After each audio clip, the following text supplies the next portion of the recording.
Hi there and welcome back to another video of jPlay. I am Marcus and today it's time to stop William from conquering England as I'm playing a full game of 1066 Tears to Many Mothers that is currently on Kickstarter. And yes, of course, you will find a link to the campaign in the description of this video. 1066 is designed by Tristan Hall, who happens to be the mastermind behind Gloom of Killforce, also known as Glook of Killforce, of course, but yeah, sorry for that insider reference here. And yeah, this should be shipped to backers anytime soon. He's working on 1066 for years, basically, so it really seems well polished and looks pretty balanced already. Even though it's a two-player game, Ibbo on the Geek came up with a very decent solo variant, which seems to get integrated into the official rules. And how cool is that? So today I'm doing a full playthrough using those solo rules. Also pretty cool, right? In this game, one player takes over the role of William the Conqueror, or Guillaume, as he's a Norman after all, trying to claim the throne of England, which was held by Harold Godwinson at that time, who was the brother-in-law of Edward the Confessor, the former Anglo-Saxon king of England. And guess what? The other player plays just him, Harold Godwinson. In the current version of the rules, the solo player has to play Harold, trying to repel the Norman invaders, but I understood that Ibbo is still working on the solo variant, so it may be possible to play as William when the game finally ships. So without further ado, let's add up the battlefield and get started. And yeah, this shouldn't really take that long. Apparently, you are looking at prototype components, so it's not a déjà vu of the Emperor's new clothes, but you will definitely see some cool artwork, and the functional card design seems to be pretty finished too. But again, the final product may look differently, and I'm actually pretty sure it will. The battlefield mainly consists of those three wedges, and those three wedges are pretty much the goal of the game. So I think this is in the majority of times you're playing this, you will win this game by claiming or defeating two of those wedges. And then when you defeat one of those wedges, you are allowed to take them to you. And the first player to get two of them wins the game. So on the north side of the battlefield, we see the army of William the Bastard at that time, Duke of Normandy. And here we already see a deviation to the two-player rules, because normally in the two-player rules, each of the players only starts with a leader card face up right now. So this is their starting, let's call it, army card that is available. But in order to make it a little bit more challenging, the solo rules, the solo variant says, okay, you will also start with trumpeter and you will also start with Robert de Viton. And what's also important, normally the leaders are always in row 1.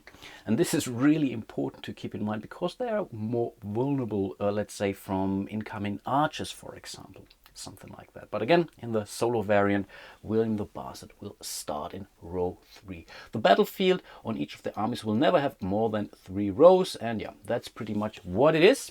Unfortunately, we as the player have to follow the rules, so we only start with our leader, and the leader has to go to row 1 of our side of the battlefield, basically, but we can decide where to place him, and right now I feel rather confident to have him here at wedge 1 on the right side of the battlefield, but we are really not there yet. Even though we already have those wedges here, we are still not at Hastings at this point in time. And here's another cool, let's say, component of this game, because it's also some kind of a race. So we start here on the 24th of April in 1066, and yeah, William the Conqueror just noticed Halley's Comet, which more or less, yeah, I think he interpreted as a sign of God, yeah, in order to, I don't know, give him the claim to rule England and whatnot. So here we all start, and you see that here that's a so-called objective card. So we start here at objective card A. The first objective card is basically a freebie, so when the first round is done, we were all allowed to basically discard this one, and then we would jump to the next objective card B. And this is a card we will really have to fight in order to advance. So we see some battle stats here, but I explain that to you when we get there. And yeah, then we would be in September 20th of 1066, the Battle of Stamford, and so on. And this goes on until we reach, I think it's G, exactly, the Battle of Hastings on the October 14th. And yeah, the first player to destroy 2 wedges at the Battle of Hastings wins the game. But I will explain this mechanic, let's say, a little bit more in detail when I play this game. And by the way, the same is true for the normal player. He also has those objective cards from A to G, again G being the Battle of Hastings, but we will see the normal player really racing to Hastings, and I'm not so sure if we should follow up that quickly, because I really have to prepare my army in order to really take out those wedges here. It's not really likely that I will be able to defeat William the Conqueror, because you can also win the game by killing the opposing leader. So when there are 8 wounds on this card, I also automatically win the game. Of course, the same is true for Harold. When he receives his 8th wound, I'm also toast pretty much. As part of setup, I have to remove some of the cards, but again, this is something from the solo variant. So we are basically removing cards that really don't make sense when playing this solo.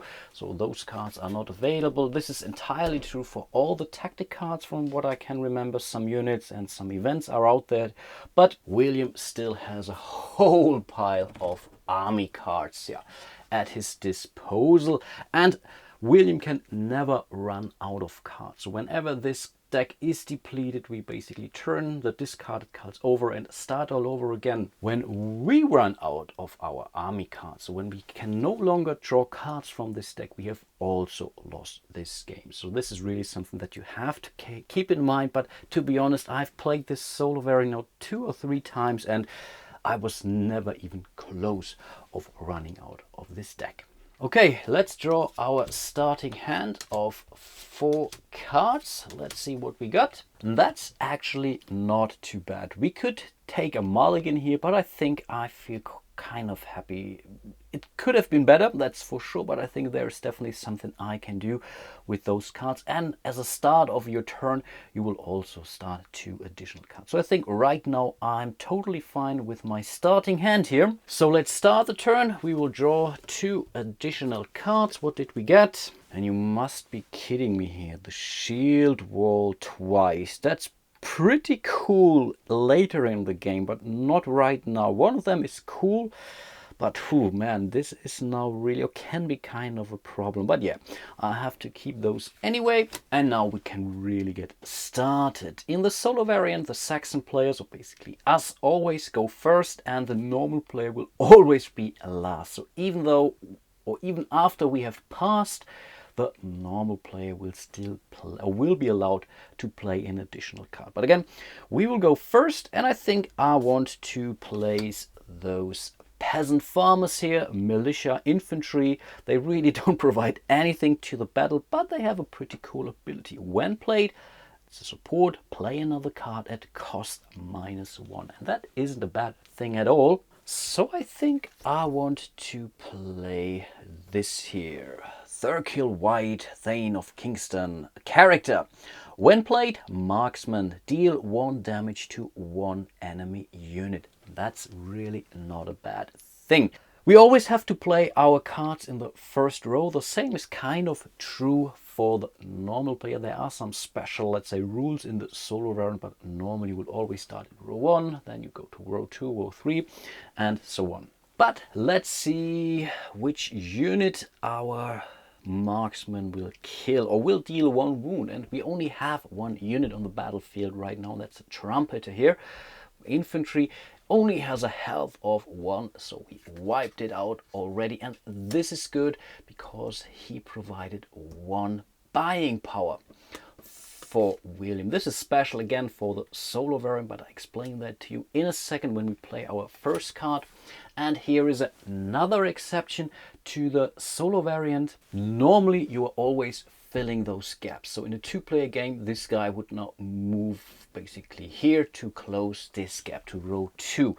We don't do this for for William the Bastard, but unfortunately we have to do that for our own troops. But right now this gap will stay as it is. And now we come over to the Norman player. Normally he would now try to do an, let's say, ranged attack. Right now he doesn't have any ranged units, so the only thing that he can do is to deploy a new army card. So we draw the topmost card, and here we have a Breton swordsman. He would cost 1, and normally under normal circumstances he would have been able to hire this swordman here, but right now his battlefield costs are 0. How do you determine that? And again, this is something from the solo variant. You basically add up the cost of all ready cards or cards that haven't been used yet, and this determines your battlefield cost.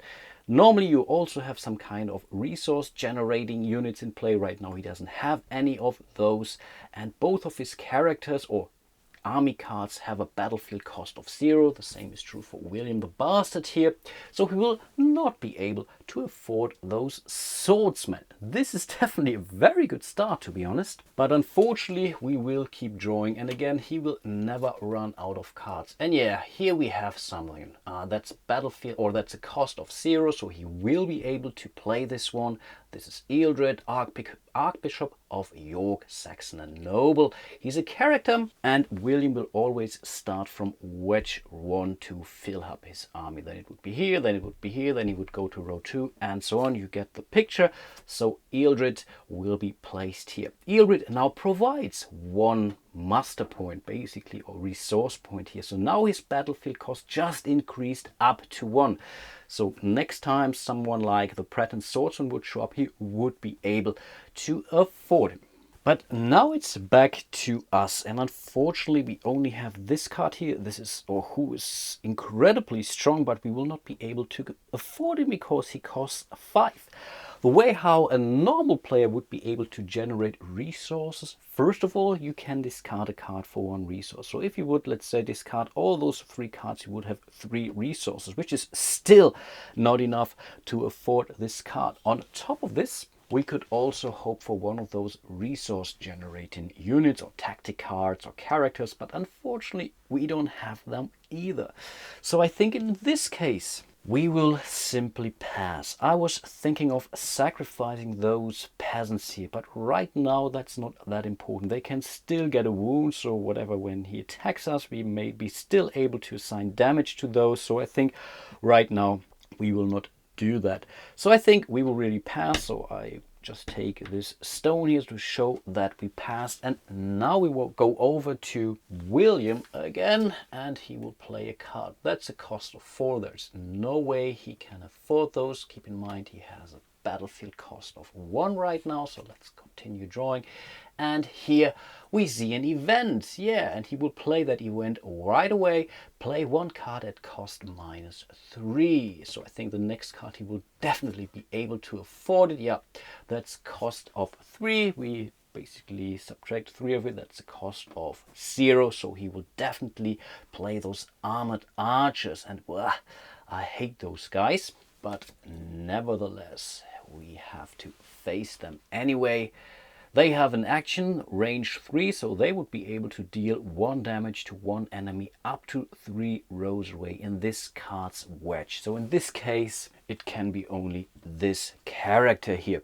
That's really kind of a pity, but I think there's not much we can do about it. But we have passed. He has played his final card, so we basically call it the end of the round, and then we jump right into the object phase. As I mentioned, the first objective card is a freebie. This objective is destroyed automatically. When destroyed, move on to the Battle of Fulford, which we will do. So let's discard this card. The same is true for William the Bastard. So he moves to the War Council at Rouen, basically in France somewhere. And in order to progress on this objective, we really have to actively fight this objective. You see a fighting value here. We see a life point rating here.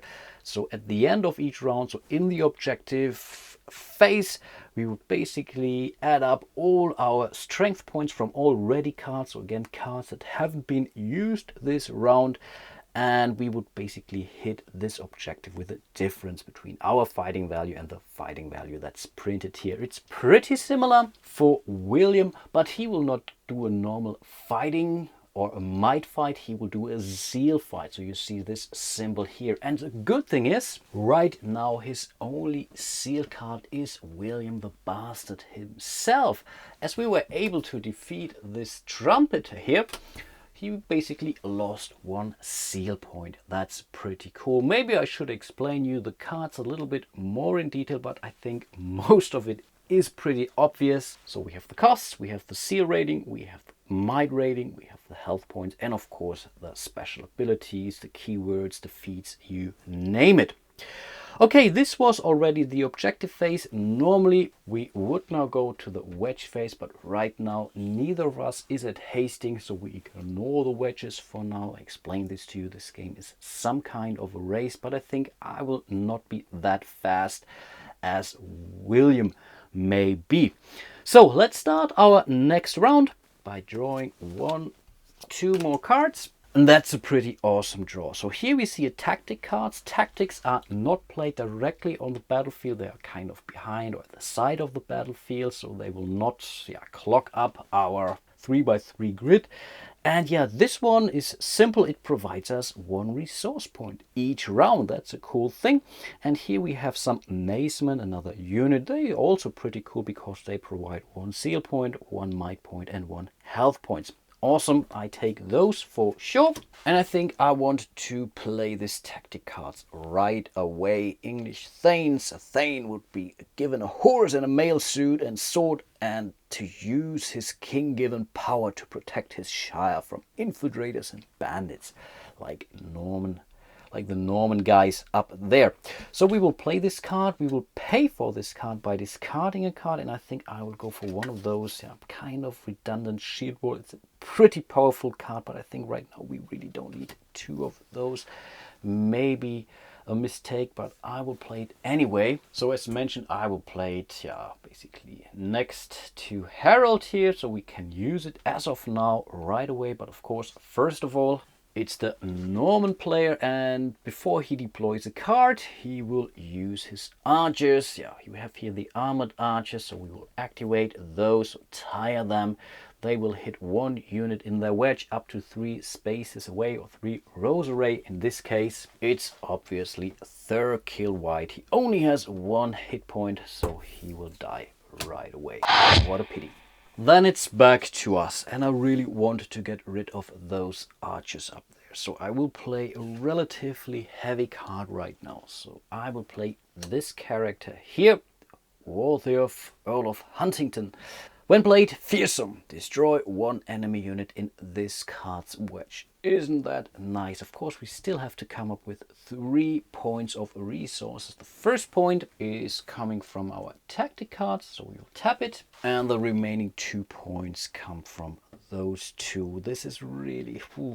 I really was thinking between both of those, but 5 is so far away, and this is really something we can get relatively easily. So let's discard those 2 cards, which leaves us 1 card in our hand. But because of the Earl of Huntington's special fearsome ability, we will be able to destroy 1 enemy unit in this card's wedge, and those are those armored archer. Normally they have a health of 3, so they're really tough to kill, and I think this is really important. We have to get rid of those as soon as possible. Going over to the Norman player, he will not activate any more cards right now, or he can't. And the good thing is, because we just killed, I think that's the wrong thing here, the armored archers, his battlefield cost went down to 1 again. So I think this can be a pretty cool thing. That's a 5, nowhere close. That's a 3. Also not possible. That's a 1. That's a unit. Some Norman scouts. Oh, come on. You must be kidding me. Yeah. Of course, he will play those Norman scouts, and they tell us when played, Scout the Saxon player reveals his hand. Then you may choose and discard 1 of his cards. Wow, that's really tough. The only card we have left is this shield wall, and I think we only have 2 of those cards in our deck. So yeah, that's an opportunity gone. So we are out of cards. We will not do any more actions, or we can't do any more actions. So again, we will pass. This means the Norman player will deploy 1 final card. Because of the Norman scouts, his battlefield cost just went up. So here we have 1, here we have 1, so that's 2 in total. So let's see what we get. That's a 2. We will play those. The Flemish swordsman. Good thing is the AI player, the Norman player, will ignore those agile movements, so we will never move those cards. But of course we will still deploy it. And as row is completely filled, we will start with row 2, and again we will start at wedge 1 here. Now his battlefield costs are up to 4, which is really quite a lot. And I mentioned that as of, I think, round 3 or round 4 at the latest, he would normally be able to play pretty much any card from his deck. But yeah, it has to be challenging, and yeah, it certainly is. Okay, let's jump into the objective step. Edwin and Mocha fought Harold, Hardrada and Tostig at the Battle of Stamford near York, but we were defeated. Okay, cannot help it. It has a power of, or a might power of 2. We add up the might of all our ready cards. All our cards are ready currently, of course not this tactic, but it doesn't contribute anything at all. So here we have 3, here we have another 3, so in total that's 6 might points, and that's really a lot in round 2 where we are. So we can add 1, 2, 3, 4 damage points. So we are basically two-thirds through this objective, and to be honest, this wasn't my plan at all. But yeah, let's see where this takes us. Let's check out the objective of William. He gathers the great magnates of Normandy in order to drum up support for his campaign against England.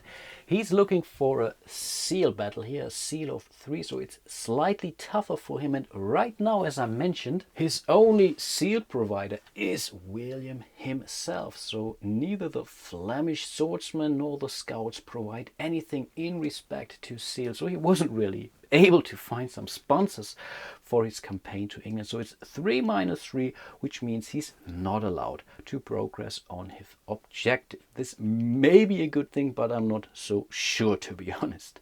Okay, let's go into the next round. Let's give this first player marker back. Let's ready our tactic cards here, and yeah, let's start the next round by drawing 2 new cards, and those are the only 2 cards we will have this round. And wow, this was a tough draw, to be honest. This is a great card for sure, don't get me wrong, but it's really expensive. We are nowhere near being able to afford this.